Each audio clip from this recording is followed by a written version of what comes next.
What's up, everybody? Welcome to Dash Auto Repair. Today we're going to work on a compression test for a Chevy Cruze. It has a misfiring issue. We're going to go with our handy dandy compression gauge tester. Basically, you want to make sure the gauge is set to 0, and then you want to add the spark plug adapter down low.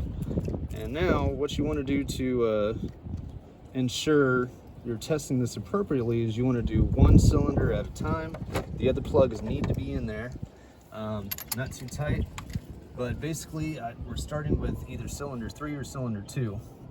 So you want to take off the coil packs, you want to take off any covers that are there, and at that point you just want to see the head, and you want to take off one spark plug at a time. So the first one we're going to do is, I believe this is cylinder 3, and this one looks a bit fouled, but we're going to go through that. So all you have to do is take that spark plug out, put your compression tester in there. We're just going to spin it on.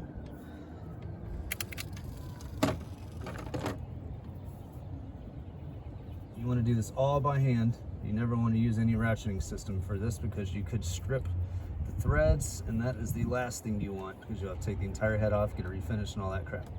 So you want to make sure it's pretty snug in there and tight. As you can see, it's in there. And you just put the gauge on, and get it fit to go inside the vehicle, and what they do is they will start the car, and what that will do is that will build compression in the cylinder, and we'll see the gauge go to a particular number. Like I'm trying to crank it normally. When it doesn't crank, so I'll let go? Yeah. Okay. All right, so he's gonna crank this up real quick. Ooh. All right. This one barely has any compression. That's not good at all. I'm gonna clear this gauge real quick. We're at 30 PSI, that's not good. But go ahead and try to crank it one more time. Okay. So that cylinder gave us 30 PSI. I'd keep going, maybe about 6 different, you know what I mean? Yeah. All right. Oh, wow. All right. Whew. So that has barely any compression, as you can see on that particular cylinder. All right, now we're gonna test the other cylinders. All right, and after we documented that first one, we're gonna put the spark plug back in, make sure it's snug, and then we're gonna move on to the other cylinders, so stay tuned. Alrighty, so I put the spark plug in that one. Now we're gonna start with this cylinder over here, and we'll see how it goes. Oh yeah, that looks great. So this one's at 180. That's exactly what sort of compression we need to see.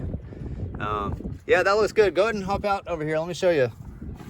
So we're doing this live, folks, on site. This one's at 180. That's what you want to see. Okay. So we're going to document the other cylinders, but that at least shows you a real life test of what a good cylinder would look like with pressure or compression. All right, so now we're going to focus on the other cylinders. Here we go. Alrighty, folks, we're going to focus on the next cylinder here and see what we got. Oh yeah, that's great pressure. Yep. So see, we're at 180 for this cylinder as well, so that's good. If we get 180 for the next cylinder, that means that we need to either swap the engine or basically replace the head and see what's going on with the valves. So yeah, let's focus on the next cylinder. Stay tuned. Okay. Alrighty, folks, so this is the last cylinder we're testing. He's about to crank it up. Let's see what we get. All right, folks, so as you can see, that's a 180 all throughout the entire plane of the cylinders except for cylinder 3. So that one's pulling at 30 PSI. So what we have here, folks, is a good compression test, but we found out that it has either balloon valves or something potentially different. So in this sort of scenario, I recommend an engine rebuild, engine swap, or to replace the head and see what's going on from there. But you might as well just swap the engine at that point because it's about the same cost. So hope you guys like the video. Like, share, subscribe. Dash Auto Repair out. Peace.